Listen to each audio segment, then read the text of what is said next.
J.K. Rowling est née le 31 juillet 1965, en Angleterre. Elle a grandi dans la ville voisine de Chepstow, avec ses parents et sa sœur cadette. J.K. Rowling a passé une enfance difficile marquée par la pauvreté et des difficultés familiales. Ses parents, Peter James Rowling et Anne Volant, se sont rencontrés à l'école secondaire. Et lorsque Rowling avait 9 ans, sa famille a déménagé à Tuchil, où il a passé la plupart de son enfance. Selon elle, elle était une enfant solitaire et imaginative, qui aimait écrire des histoires et jouer à des jeux de rôle. La famille de Rowling a traversé des moments difficiles pendant son enfance. Son père a lutté contre la dépression. Les parents de Rowling ont finalement divorcé en 1993, ce qui était difficile pour eux. La famille a également connu des difficultés financières. Rowling a fréquenté une école privée coûteuse, mais après le divorce de ses parents, elle a été transformée dans une école publique moins chère. Rowling a commencé à écrire à un jeune âge et a souvent raconté des histoires à sa sœur plus jeune.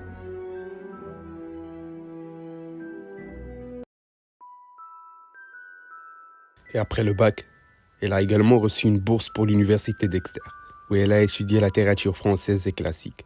Et elle a obtenu son diplôme en 1986.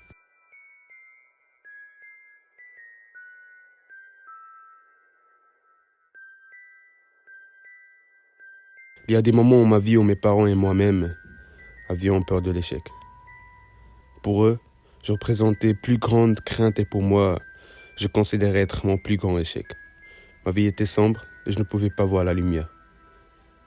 Avec le recul, je me rends compte que l'échec m'a offert des bénéfices. Oui, l'échec m'a permis de tout remettre en question et de me concentrer sur l'essentiel.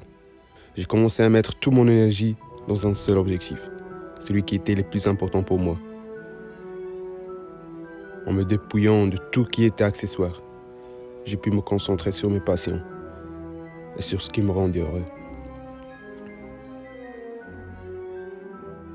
Je crois fermement dans la réussite. C'est ce qui m'anime chaque jour et me pousse à avancer, à me donner la force de préserver malgré les obstacles. Mais un jour, ma plus grande crainte s'est réalisée et j'ai échoué.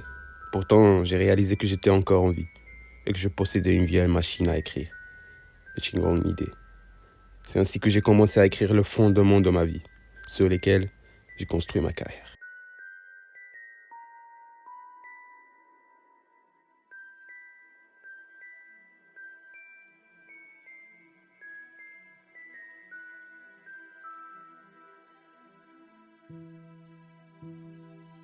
Je crois que l'échec fait partie intégrante de la vie et qu'il est inévitable. Nous ne pouvons pas avancer sans échouer à quelque chose, à moins que nous vivions dans une bulle où tout est prévisible et sûr. Pour moi, l'échec a été un véritable enseignement, car elle m'a apporté une sécurité intérieure que je n'avais jamais atteint auparavant. Bien plus que tous les examens passés auparavant, elle m'a appris à prendre des risques, à sortir de ma zone de confort et à croire en moi-même. Aujourd'hui, je suis fier de dire que mes échecs passés ont été des tremplins pour ma réussite actuelle.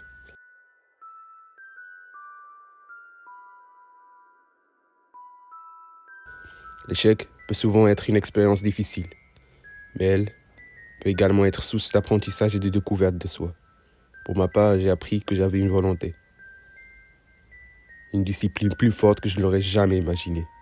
Bien que je n'ai jamais remporté de victoire éclatante, je sais maintenant que le bonheur personnel ne dépend pas de la liste de réussites et de qualifications qu'on ne peut accumuler au cours de sa vie. Beaucoup de personnes de mon âge confondent souvent leur vie avec une simple liste de réussites à cocher. Mais la vie est bien plus complexe et difficile à maîtriser que celle-là. Nous ne pouvons pas tout contrôler dans nos vies. Et c'est parfois dans l'échec que nous découvrons des facettes inattendues de nous-mêmes.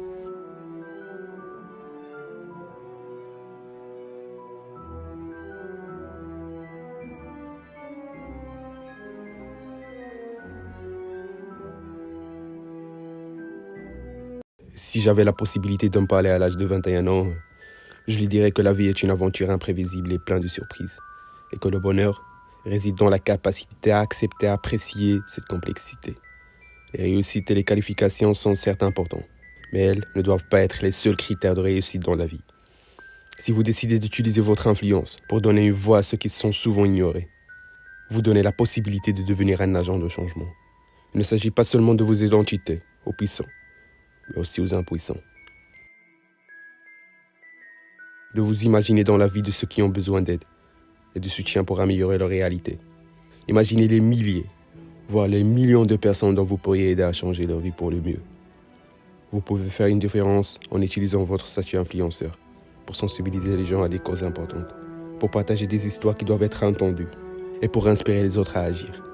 Il n'y a pas besoin de magie pour changer le monde, car nous avons tous en nous le pouvoir nécessaire pour faire la différence. Il suffit de regarder au plus profond de nous-mêmes pour trouver le courage et la motivation de faire le bien autour de nous. Nous avons le pouvoir d'imaginer un monde meilleur, un monde où tout le monde est traité avec dignité et respect.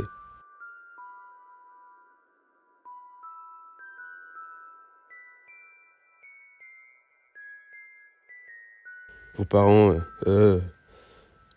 auraient probablement préféré que vous choisissiez une carrière plus stable et sécurisée.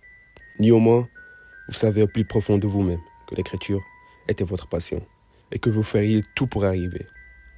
Commencer une histoire peut sembler facile, mais la terminer est souvent plus difficile. Après l'université, Rowling a travaillé comme chercheuse pour Amnesty International, une organisation de défense des droits de l'homme. Elle a voyagé en Afrique pour enquêter sur les conditions de vie des réfugiés, ce qui a eu une grande influence sur son travail ultérieur. Et en 1999, Rowling est retournée au Royaume-Uni, a commencé à écrire la série Harry Potter. Il a d'abord eu une idée de l'histoire alors qu'il était assis sur le train en partance de Manchester pour Londres. Et il a commencé à prendre des notes sur un carnet. Rowling a ensuite consacré plusieurs années à l'écriture des livres, travaillant sur l'histoire pendant son temps libre, tout en travaillant comme enseignant d'anglais à l'étranger. Elle a créé de nombreux brouillons avant de parvenir à la version finale, qu'elle a soumise à plusieurs éditeurs. Elle a terminé le premier livre en 1975. Elle a soumis à plusieurs éditeurs après avoir été rejetée par de nombreux éditeurs. Bloomsbury a finalement accepté de publier le livre en 1996.